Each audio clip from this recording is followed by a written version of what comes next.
இந்த உலகத்தை படைச்சவர் அவர் தான்.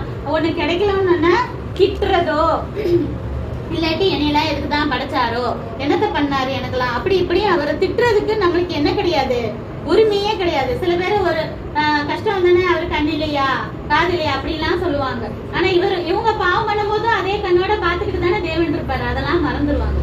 இவங்க நம்மளுக்கு நன்மை செய்யறதெல்லாம் மறந்துடுவாங்க. அப்பெல்லாம் நன்றி சொல்லுனா சொல்ல மாட்டாங்க. ஆனா ஏதாவது திட்டிகிட்டே இருக்கும். அப்படி திட்டவும் கூடாது. சரியா? புரிஞ்சதா? அப்படி செய்யறது, தேவனுக்கு விரோதமா செய்யறது, அது நம்மளுக்கே தான் பாதிப்பா இருக்கும். அது அந்த மாதிரிதான் இவன் என்ன செஞ்சா, துணிஞ்ச தேவனுடைய பாத்திரத்துல ஊத்தி குடிச்சான். அது எவ்வளவு பெரிய பாவம் தேவனுக்குன்னு வச்சிருக்கிறது. அவர் எவ்வளவு பெரியவர் நம்ம பார்த்திருக்கோம்.